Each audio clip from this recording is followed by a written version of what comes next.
You're welcome to Final Maths page. In today's lesson, we're going to talk about multiplication of vectors.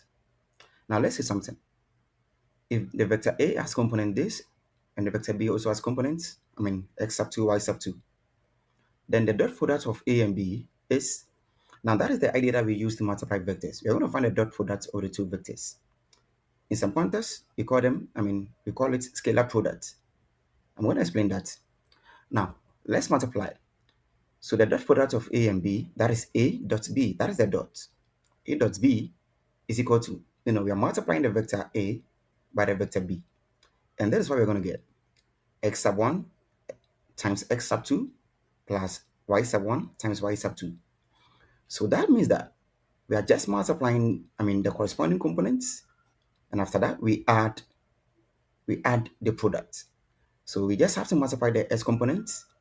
We also multiply the y component separately. And then we add them. The answer is going to be a number. It's going to be a single number. And that is why we call it a scalar. Yeah, scalar product.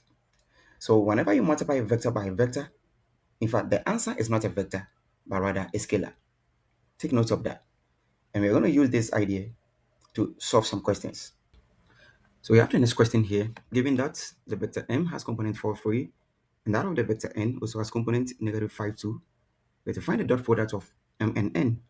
So we're going to get, the dot product, that is m dot n. That is what we are finding. So in the first place, we have to do our substitution. The vector m has component, 4, 3, dot. The vector n also has component negative 5, 2. We have to multiply the corresponding components. So we have 4 multiplying, 5. So we have 4 times negative 5. That is negative 5 rather. Plus 3 multiplying 2. So we have 3 times 2. Now, 4 times negative 5 is going to give me negative 20. Plus 3 times 2 is 6. So easily, we have negative 14. That is negative 20 plus 6 will give me negative 14. That is the answer. Very easy, right? If the vector A has component 2, 1, and the vector B also has component 3, negative 2, you have to find the dot product of A and B. That is A dot B. So this is what we are looking for. A dot B. Okay, so we continue by doing the substitutions.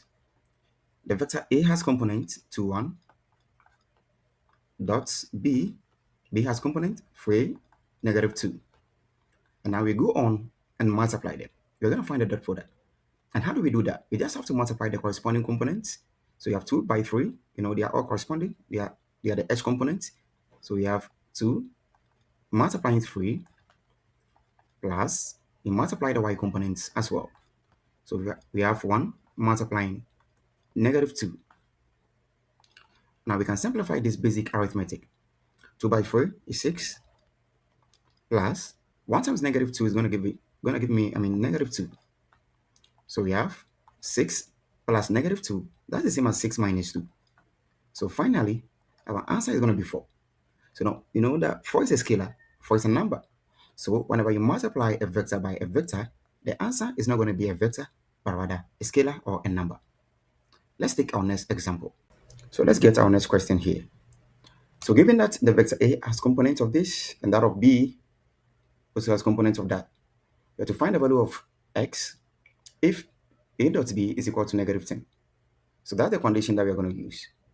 So the condition is that the dot product of A and B is equal to negative 10. So let me use this condition to set up the equation. Now, A has components of, let's get it here, 3 minus x, 5x minus 2, dot. B also has components of negative 2, negative 1, and it is equal to negative 10, according to this condition. Now, why do we do this?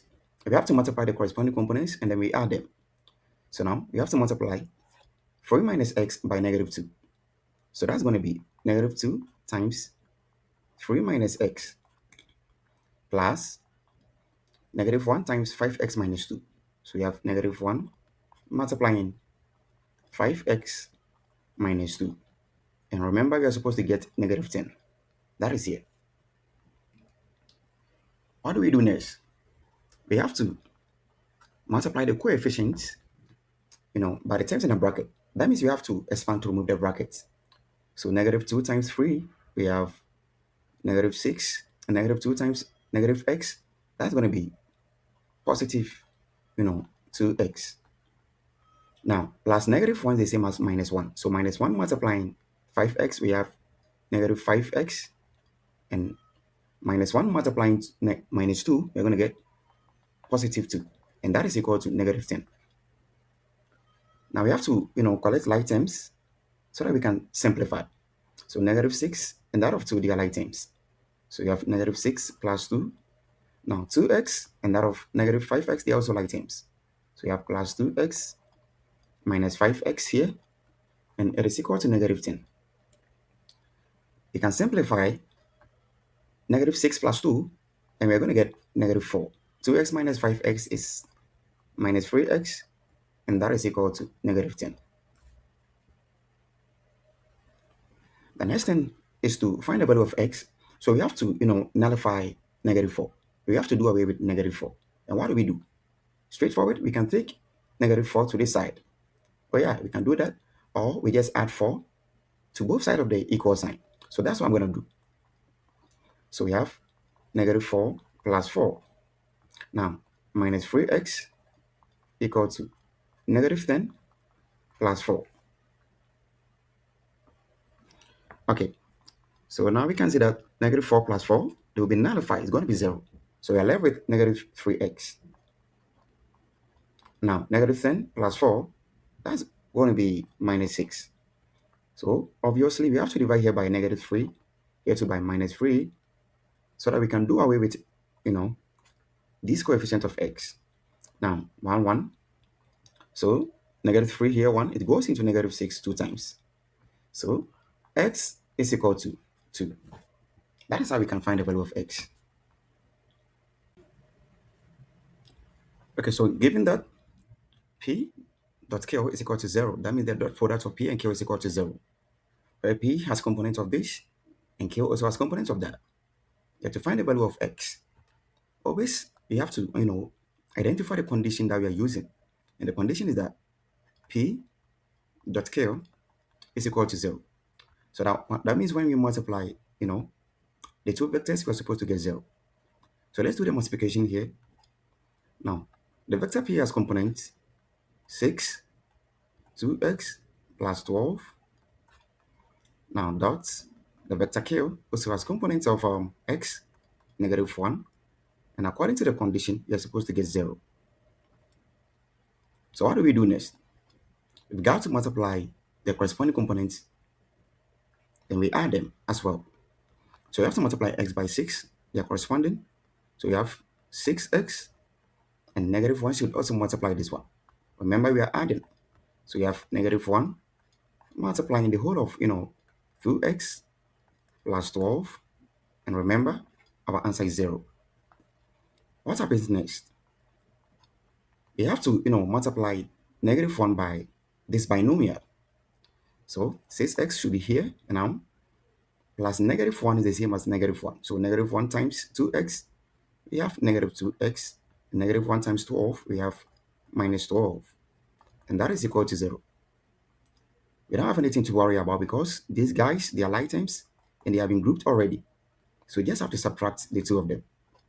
So 6x minus 2x will simplify to 4x. Now minus 12 equal to 0. So what do? We have to add 12 to both sides of the equation. So we're going to get 4x minus 12 plus 12, equal to 0 plus 12. So this one, these two guys, they will nullify each other. So this implies 4x is equal to 0 plus 12 is 12. So we just, divide through by 4 to find the exact value of x. So this 4 will cancel this 4. 4 goes here 1, it goes into 12, 3 times. So x is equal to 3. That is how we can find the value of x. Thank you for watching.